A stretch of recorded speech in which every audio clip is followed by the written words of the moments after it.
Y hablamos ahora del caso de Priscila Hartman, la joven que estuvo 3 días desaparecida y que finalmente en el día domingo fue encontrada sin vida. Ya hay una persona detenida, un joven que tenía aparentemente una relación sentimental con ella. Pero el dato que se dio a conocer en las últimas horas, y le voy a hacer la pregunta a Mauro Zeta, es que ¿habría sido padre este joven hace tan solo 8 días, Mauro? Sí, imaginen el escenario. Si la persona que está detenida es el autor material del homicidio de Priscila Hartman, que de acuerdo con estudios forenses ocurrió entre el jueves a la noche y el viernes a la madrugada, si el autor, el detenido, es el asesino, ese mismo joven, al rato de haber matado a la víctima, fue papá.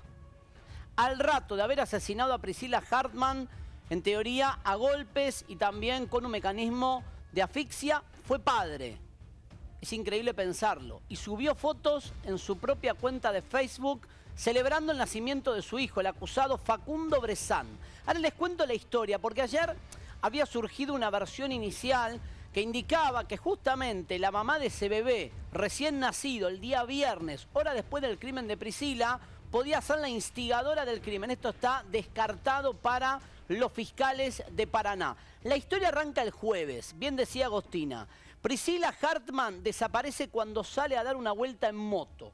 A partir del jueves de la semana pasada no se tenía ningún registro de Priscila. La empiezan a buscar, la familia hace la denuncia el día viernes en sede judicial, ella desaparece el jueves a la noche, queda radicada la denuncia el viernes en sede judicial. Empiezan 2 fiscales, los voy a mencionar porque han trabajado en esta causa. 2 fiscales, el doctor Juan Francisco Malvacio y el doctor Álvaro Pierola, empiezan a trabajar en la causa y le preguntan a gente del entorno de Priscila con quién se relacionaba Priscila y llegan al nombre de Facundo Bressan.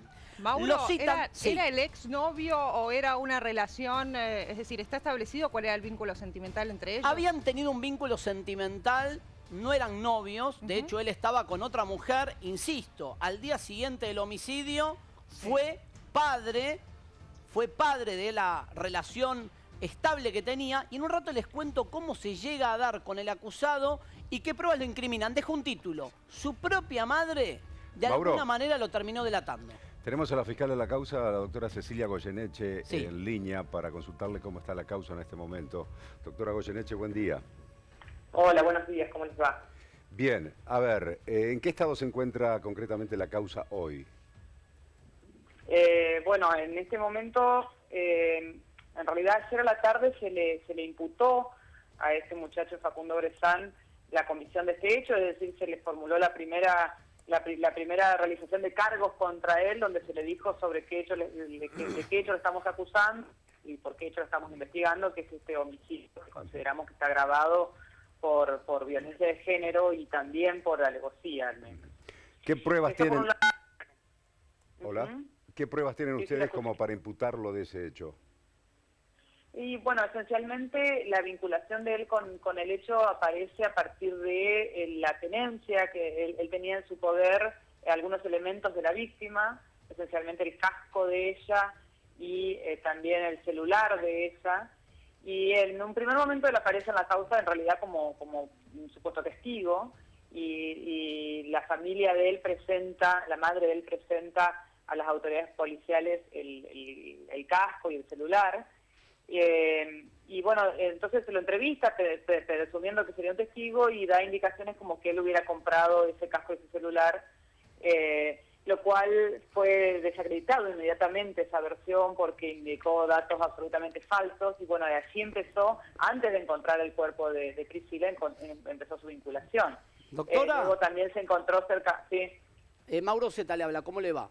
¿Cómo le va? Aclarar que la doctora está representando a los fiscales de la causa en las entrevistas periodísticas y preguntarle un dato que quería sumar a la pregunta de Claudio. En la indagatoria, ¿declaró o se negó a declarar el imputado? No, se negó. Se negó. Se negó a declarar. Está bien el planteo que yo hago de alguna manera, tal vez la madre sin saberlo, la madre del imputado es la que entrega en sede judicial el casco y el celular de la víctima con el argumento que su hijo le dijo que se los habían vendido esos 2 objetos. ¿Cómo es que llegan a conocimiento judicial el casco y el celular de la víctima de manos de la mamá del acusado? Sí, ya cuando lo primero que ocurre es que se lo entrevista a él, entre un montón de personas que se entrevistaron, digamos, del círculo de Priscila, conocidos de ella, y donde fue surgiendo, digamos, también surgió el nombre de él, como el de tantos otros, se lo entrevistó, y así aparecen algunos datos, y luego la madre, aparentemente creyendo la versión que le había dado, de que él había comprado ese casco y ese celular, ya se habían dado cuenta de que serían los de Priscila, lo presenta judicialmente, y bueno, y a partir de ahí, digamos, lo que yo contaba, que se lo entrevistó y se desacreditó esa versión que le había dado de que lo habría comprado, ¿no? Doctora, un dato más antes. Pensando que sería un tercero, ¿no? Doctora, un dato más antes de pasarle con Pablo Dugan, que es un compañero que está acá con nosotros. La pregunta es, y quiero sumar este dato que usted ayer me confirmaba en una conversación telefónica que tuvimos, es, ¿la data de muerte de Priscila sería de jueves para viernes? Exacto, la madrugada del viernes. Bien. Del 20. Del viernes. Y estamos viendo fotografías del Facebook del acusado Facundo Brezán en este momento, mientras hablamos con usted. ¿Él fue papá el viernes a la mañana? Sí, sí, aparentemente ese mismo día, padre. Doctora. En otra relación con una chica con la que aparentemente estaba también separado ya. Ahora, doctora, Pablo Dugan la saluda.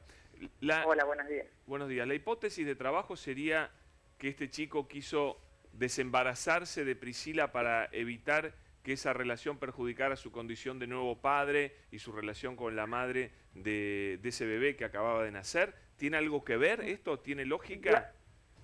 La verdad que todavía no se ha construido, digamos, o no se ha reconstruido cuál pudo haber sido el móvil, por qué la mató. Esto es algo que todavía la investigación está muy incipiente, esto ocurrió hace nada más que encontramos el cuerpo, así que eso todavía no lo tenemos determinado. Pero hay mucha casualidad, ¿no es cierto? Digamos, ¿no? ¿Cómo? Pero estaban separados ellos de la segunda relación.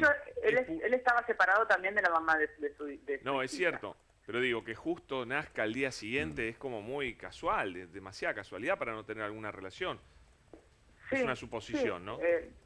Sí, es una suposición. Todavía eso no tenemos información sobre eso, pero de hecho nosotros estamos imputando un homicidio agravado por situación de género, digamos, como femicidio, y esto implicaría, digamos, pensar a lo mejor en pensar en una situación de violencia o de aprovechamiento de la violencia y del poder de ese chico sobre la víctima. O tratar a la mujer como una cosa, porque usted me contaba, y quiero que lo confirme si puede en esta entrevista, que la mecánica del crimen es artera, alevosa, hay una combinación de golpes con un sistema manual de estrangulamiento, ¿no? ¿Dónde ocurrió el hecho concretamente, doctora? El hecho fue efectivamente muy violento, eso se determina en la autopsia. No sabemos exactamente dónde ocurrió el hecho porque si bien el cuerpo se encontró en un descampado cerca de una ciudad que está pegadita a Paraná, que se llama San Benito, si bien el cuerpo se encontró en ese lugar, no tenemos sospecha de que no habría sido cometido en ese mismo lugar donde se encontró el cuerpo. O sea, hay una escena secundaria. Entonces, exactamente. Ahora, doctora... La localidad de San Benito que me recuerda a la desaparición de la chiquita... Aguirre, que nunca más Fernanda apareció. Aguirre, sí. De Fernanda Aguirre. Sí. Doctora, ¿pudieron establecer cómo era la relación entre ellos, entre Priscila y este joven detenido? ¿Son por lo que se ha escuchado de los conocidos de ellas, habían tenido una relación de vínculo de pareja, pero no un noviazgo formal, digamos. Habían tenido algún vínculo, pero no algo demasiado serio. ¿Y había algún antecedente de violencia? ¿La familia de Priscila lo conoce a este joven? La familia de Priscila dice no conocerlo a este joven, no lo conoce. ¿Y quién aporta el dato? Doctora Goyeneche, ¿quién aporta el dato? Me imagino que deben ser amigas de ella, ¿no? Del entorno de que existía una relación entre Priscila y el imputado, ¿no? Claro, son las amigas. De hecho, se entrevistó a muchísima gente durante la madrugada del sábado, ya pensando que estaba desaparecida, simplemente sin saber el paradero. Se entrevistó a muchísima gente y ahí surge las personas con las que tenía algún tipo de vínculo, relación. Y y apareció el nombre de ese chico, doctora, con quien pensamos que se puso de acuerdo para encontrarse esa noche. Cuando la madre entregó el casco y el celular, ¿ya ustedes tenían la sospecha sobre el presunto asesino? No, todavía no había nada concreto contra él, no había nada concreto. Él había prestado una declaración, había estado entrevistado con los fiscales, pero se lo había dejado retirar a su casa porque no había nada en concreto que los indicara, en particular a él. después de que él entrega el casco de celular, se vuelve a entrevistar y para ratificar esta versión que había dado la madre, en realidad, de que ese casco lo había comprado, ¿no? Y a ver a quién se lo había comprado. Y ahí se empiezan a encontrar tantas contradicciones en su relato que se resuelve dejarlo detenido. Se suspende la declaración y se lo deja detenido en ese momento, que esto fue el sábado de la noche. Doctora, ¿este joven presenta algún antecedente penal de algún tipo, más allá, sea de violencia de género o de cualquier otro tema? Ningún antecedente tiene, ningún antecedente, es además muy joven, no tiene 19 años apenas, así que bueno, pero además no tiene ningún antecedente ni de menor ni de adulto. Y no hay ningún registro, aunque no se haya sustanciado una denuncia, ¿alguno de los testigos que refirió que él tenía una relación con Priscila habló de algún caso de violencia o de amenazas sobre ella o de problema grave entre la pareja? No. Por ahora al menos eso no tengo datos de que haya sido así. No. ¿Los próximos pasos en la causa, doctora? Ahora durante la mañana, dentro de un rato, se va a realizar una audiencia oral y pública que es para solicitar la prisión preventiva, donde bueno se hace una primera audiencia allí frente al juez para decidir la detención de él. Y bueno, después se seguirá recabando información, hay muchísima prueba para producir, pruebas científicas, derivada, por ejemplo, de la autopsia, obviamente que hay muchos elementos para producir ahí, y bueno, el próximo paso judicial, digamos, sería ya la remisión a juicio, ¿no?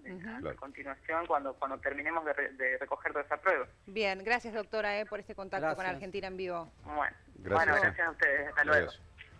Pablo.